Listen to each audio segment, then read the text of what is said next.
Hey guys, it's Mitch. How's it going? Well, it's time to wrap up this epic saga. You know the saga, the one where Wolverine got captured by a bunch of random villains, and then the X-Men tried to rescue him, but then they got captured too. And now in this one, they're going to beat everybody up anyway, because Jim Lee's writing this and he's barely paying attention. So yeah, we're going to take a look today at X-Men number 7, but just before we get into it, if you enjoy the channel, if you feel like you might want to help out a little bit, go subscribe to my Patreon. Links are in the description, gives you early access to everything I do, helps out the channel, helps to buy new comics. So yeah, let's see if I can come up with any of this off the top of my head. Wolverine got kidnapped by Shinobi and the Fenris twins and one of the old Weapon X doctors because they're looking for the carbonadium synthesizer, which is a thing that Wolverine had at one point back in his CIA days when he was on a team with Sabertooth and Maverick. I'm already running out of steam. And the reason they want the carbonadium synthesizer is because they've woken up Omega Red, and he needs it, or I don't know, he'll die or something. And also, it will make not quite adamantium, some kind of metal that's kind of close to adamantium, but just not as good. And yeah, so the X-Men went to go rescue him. They all kind of got captured. Sabertooth is in the mix somewhere, and Wolverine did manage to get freed by Maverick, who was a new character who got introduced in the storyline, but then got recaptured by Sabertooth and Psylocke. Psylocke's supposed to be under the control of Shinobi at this point. So that all sounds intriguing, I'm sure. And we're trying to act like Omega Red has some kind of... Omega Red was also introduced in the story. We're trying to act like he's got some kind of grudge against Wolverine, but like really there's nothing. As far as we can tell, when he was first turned into whatever this is, Wolverine and Sabertooth and Maverick, they were the team, and they stole the C-synthesizer. And now he's mad. That's kind of it. This whole thing has been a bit of a mess. It's all been done Marvel method. Jim Lee's just drawing pages of things that look like X-Men things. And originally he had John Byrne filling out the dialogue at least, so it sounded like something. But halfway through the story, John Byrne took off, and now Scott Lobdell gets to try and clean up this mess. And that's... I think you're asking a bit much of Scott Lobdell there. So we might as well get into it. Let's start with the cover. I'm going to say this isn't a good cover. You know, it looks good, though. That's the thing.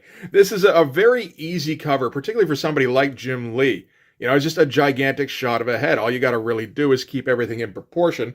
And that's really about it. And then just go nuts on the rendering. I'm pretty sure he's inking this himself because he's the only one who signed off on this. Scott Williams isn't in on this at all. This isn't going to be even penciled by Jim Lee. This is going to be breakdowns by Jim Lee, finishes by Art T-Bear. It's going to look a little better than the last couple of issues did, at least. So there's some gelling going on there, maybe, a little bit. But it's still not, you know, it's not the Jim Lee you want. It's not the Jim Lee you expect. You know, for a gigantic shot of Wolverine and Omega Red, it's fine. It looks pretty good. There's some great, just mindless hatching going on, all sorts of rendering, which is, you know, kind of what Jim Lee's great at. So yeah, I mean, fairly striking and well done, just not particularly imaginative, which I don't want to just up and say is Jim Lee in a nutshell, so I won't. Let's get into this. All right, so we're opening things up. Wolverine has been recaptured by whatever this team of guys is. And they're putting him through kind of a Weapon X scenario thing where he, I don't know, he relives his old memories and he gets kind of mentally tortured by Omega Red. I think he's like running him through simulations where he keeps killing him, that kind of stuff. We're going to start with pretty much a big splash page, which is good. Kind of harkening back to Uncanny X-Men 251, the big crucifixion cover, right? It feels like a little bit of this perspective is off, to be honest. Like, this looks like a mess here. This shoulder leading up into this arm, it's not quite right. These legs don't look right either. You know, like I said, Jim Lee, he's not, this isn't his focus right now. He's maybe 4 or 5 months away from releasing Wildcats #1. That's where all his energy is going. So he's just kind of hanging around the Marvel offices and, you know, putting out those Jim Lee issues, kind of. They got his name on them anyway. And he's still collecting those checks and probably banking them because he's Jim Lee and he's going to be smart about money. And he doesn't know for sure that this new venture is going to pay off. I do like I guess this is like Zipatone up here that we're using on the, I always like when, Jim Lee seems to like to use that a bit more than other guys around this time. I mean, he's not in on the inking, I suppose, but I don't know if he has anything to do with that part of it. Like, it might still be a communal thing, because Jim loves that shit. So he could be getting in on that somehow. But yeah, good idea for a splash, not as well executed as I would have hoped, including Shinobi here breaking his neck, looking up at him. And this is all just Scott Lobdell bullshit. Just fill in space. Just, we're torturing Wolverine to get information. Only over 8 word bubbles instead of just the one. And this page is just giving us a little bit of background, which is actually kind of necessary because over the course of these issues, it hasn't been very clear exactly what's even going on or what these guys are looking for, why they're looking for it, why they're together. We don't know what they're trying to accomplish with the C-synthesizer. I suppose it's probably world domination. But, that's a fine page. Get a big old shot of Omega Red from the back. We've got Psylocke here, of course, who's being mind-controlled by Shinobi. And the Fenris twins. We got everybody here. And Doc Cornelius from the Weapon X program. And Omega Red, keeps having a grudge against Wolverine. Wolverine doesn't remember what exactly the deal is. This is still at the time when Wolverine has severe memory problems, which basically just means that the Marvel office hadn't come up with an origin for him yet. But people liked the idea of Wolverine having some kind of crazy hidden past. So every once in a while they'd leak out little breadcrumbs about that. So they crank up the machine. Wolverine goes back into his memories in the simulation, reliving it. Always a nice effect when Jim Lee does this.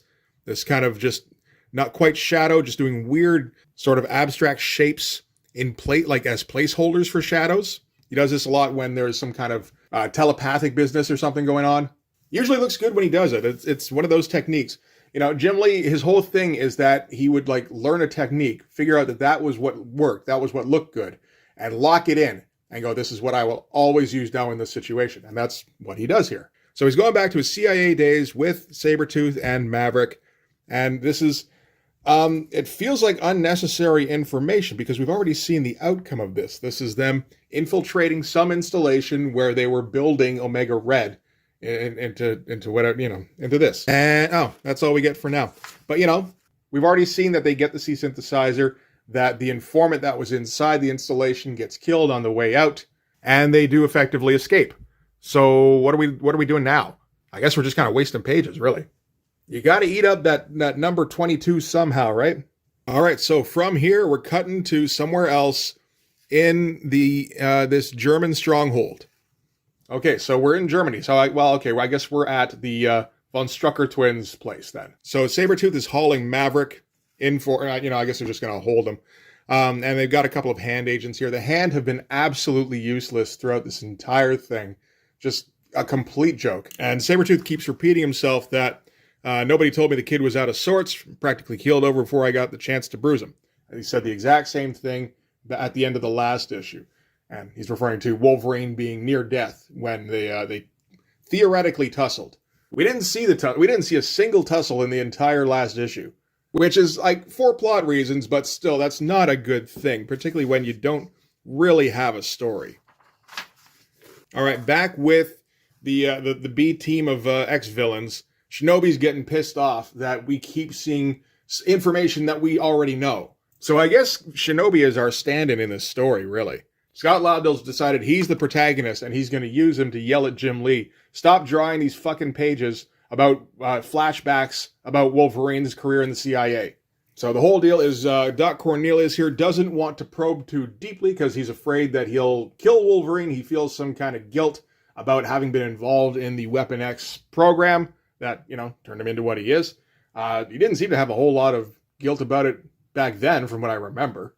Pretty sure he tried to kill him a couple of times. I don't know, it's been a little while since I read Weapon X. But naturally, everybody just kind of smacks him around until he's okay with turning the dial up to 11. So yeah, we're going to go deeper into Wolverine's subconscious. Big old splash page, and he's looking pretty goddamn goofy. Those lats are looking pretty wide there. Everything, really. He's over-muscled, which, it's that time when you've got your over-muscled characters. It's just that Jim Lee's always been very good at proportioning it so it doesn't look like it's out of place. But not here so much. But that said, we can see an awful lot of Art T-Bear, or I can anyway, on this page. Like this hand, no good. This face here, it's definitely Art T-Bear having to make up some ground because Jim Lee's not drawing very much of this. That kind of looks like Jim. So I wonder on these pages where Jim Lee is credited with breakdowns instead of full pencils, when he sells these pages afterwards, is he giving Art T-Bear a bit more of an extra cut because he's actually doing most of the drawing on these? I have to wonder a bit. I don't think this is a particularly successful splash. It's not terrible or anything. It's just, it looks like it's supposed to be something special, and it didn't get there. So Shinobi is so happy with his splash page that he's now declaring victory. So the deal with the splash page, we went into Logan's mind and remember back to when they escaped from the installation. And he basically intimates that he's going to hide the C-synthesizer in the mole's body, the one she got killed on the way out. So now that they have what they want, they tell Dr. Cornelius to kill Wolverine, which he does. He's going to crank the dial. It's going to get Wolverine super upset, and that springs Psylocke into action. So it turns out that she's been playing possum. She wasn't actually under Shinobi's control this whole time, or at least not since Wolverine was pretty close to death. Apparently that's what kind of shook her out of it. So now we're finally going to get some action stuff after a couple of issues. And it feels like Jim's a bit more engaged here. He's going to do some pretty cool poses on Psylocke here. This one, I feel is like pretty iconic. This one I've always liked. I've also thought it's pretty silly because it looks a fair bit as though when she's swinging her swords around here while she's flinging her leg, and it looks an awful lot like she should have cut her leg off there. I assume she kicks the leg up after the swords have gone by, but it's apparently quite close. So does Psylocke actually know how to use swords? I feel like that's, something worth bringing up. I assume if she does, it's something that she would have picked up during the Acts of Vengeance crossover with the Mandarin and all that. Otherwise, Jim Lee just flat out forgot that he's not drawing Elektra. Because even though she might dress like Elektra, she's in actuality a British telepath. Like, she is one of the least useful people in an actual fight. Apart from, staying on the sidelines and fucking with people's heads. I don't know. We'll be getting to those Acts of Vengeance issues soon enough. So I guess that'll unlock all of the mysteries of Jim Lee's Psylocke. So Omega Red snags her with his tentacles and says he's releasing his mutant death factor. Except that he didn't, because Psylocke telepathically convinced him that he had, but when he actually hadn't. Which is fine, I suppose. I don't have too much of a problem with that. Although it does rely on them specifically stating this, and that I'm not as fond of. Stabs him in the lung, he crashes back against the machinery, kind of messes it up, and Cornelius starts to lose it a little bit, because now he's afraid that Wolverine's going to break loose. And if that happens, he's probably first on the chopping block. Another good Psylocke pose. I think Jim Lee just loves drawing Psylocke. Get one of those super stretched out kick poses that he likes to do with her, and just stretch her across the entire width of the page. It's good shit. He really does like to do that, where he just extends her all over the place. All right, so with the alarm going off, Maverick knows it's time to stop playing possum. So Maverick, the whole deal is that when they had the not a fight at the end of the last issue, Psylocke came across as though she was on Sabertooth's side, but I imagine at that point she had switched back. So her and Maverick and Logan all ganged up on Sabertooth and I guess beat him. Then Sabertooth, controlled by Psylocke, brought Wolverine to Shinobi and everybody else. For some reason, maybe this is part of Maverick's plan to find out where the C-synthesizer actually was. I'm not for sure. It seems like it would have been better if they just kind of hid Sabertooth somewhere, and then maybe Maverick and Psylocke could have gone and rescued the other X-Men, as opposed to, just giving Wolverine back to Omega Red and all them, and risking him getting the C-synthesizer, which, he's pretty close to doing now, I suppose. I don't know, this whole thing is nonsensical. It basically comes down to Jim Lee wanted to draw Sabertooth dragging Wolverine at the end of the last issue, so it's like, oh, I guess they won. Oh, but now the tables have turned somehow, and it's dumb, but I guess it's moving so fast you're not supposed to think about it. So yeah, now Maverick and Sabertooth are going to go rescue the X-Men. Yeah, this is stupid. Because if they just foregone the whole thing, if they just beat up on Sabertooth and stashed him, and then Maverick, they hide Logan somewhere while he's recuperating, Maverick and Psylocke go and rescue the X-Men, and then, it's just, I guess you don't get the shot of Wolverine kind of Weapon X crucified. That's the whole point, right? That's what it was all building back to. Jim Lee forgot to draw that in the last issue. It's like, oh shit, I better get him back under Shinobi's control. I don't know, this comic's so dumb. Anyway, Maverick finds out where the X-Men are being held. So with Sabertooth under Psylocke's control, yeah, he's going to follow him along and basically do whatever he wants. Sorry for all the convoluting shit.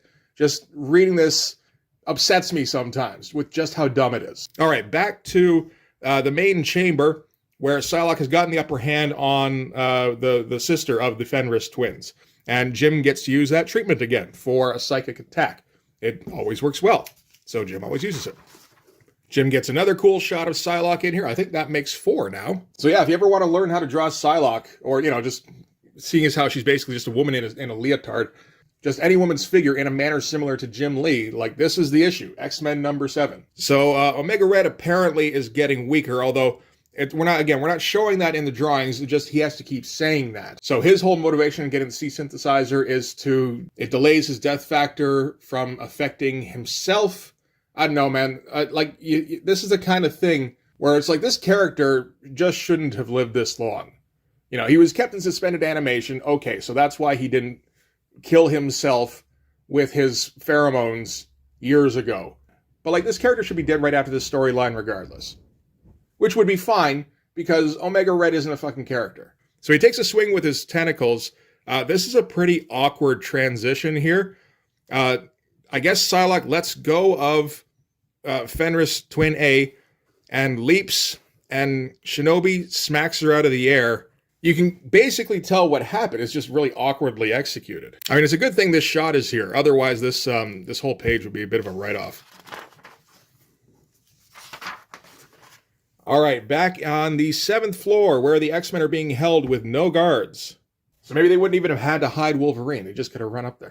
I mean, you do that and you're kind of eliminating a big point of, all the conflict in this issue, basically. It's just never a good thing when all the conflict in your story is derived from stupid actions. Unless you're drawing a satirical 90s comic, in which case it's a feature, not a defect. So they get to work starting to unlock the X-Men here.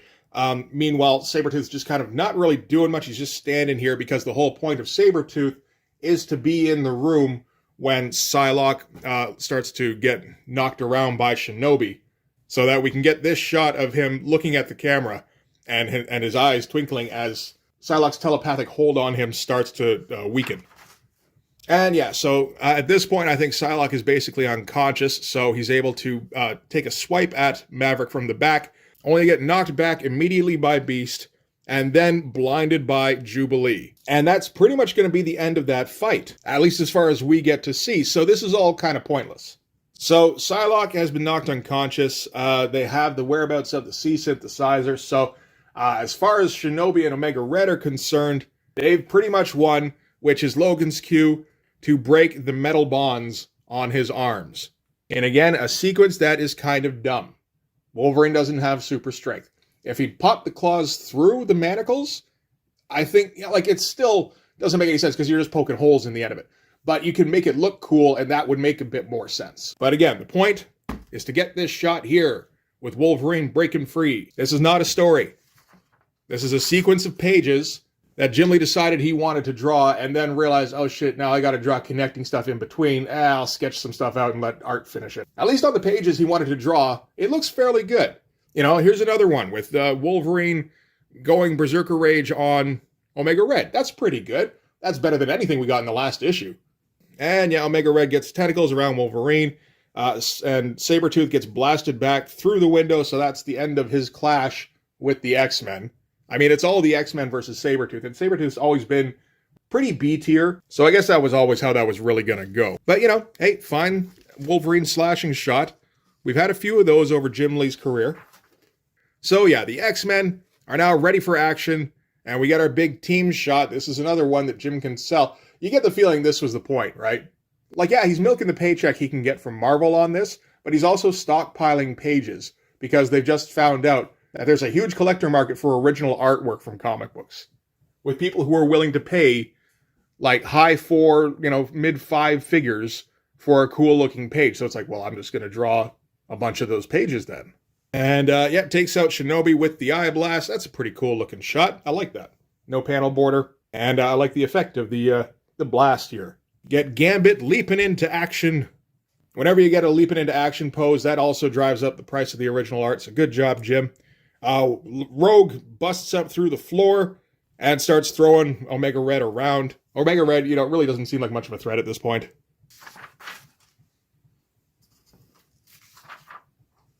And then stuff starts exploding for no real reason.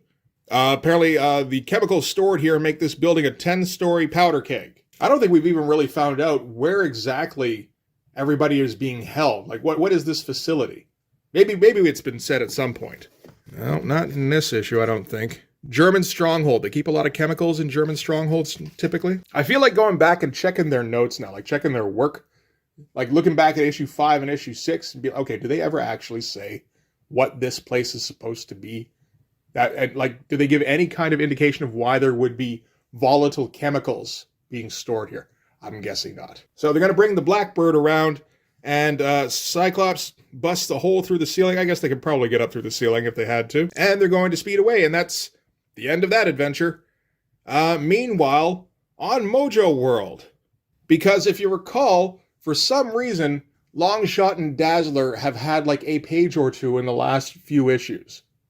It hasn't really seemed to be leading anywhere, other than like the last we saw, Longshot was being herded back to the resistance on Mojo World. There was gonna be an uprising against Mojo, and now I guess we're seeing what the results of that was, which was that they lost, and Longshot's pretty soundly defeated here by the looks of it, but Dazzler's still in the fight, and that's all we've got on that. All right.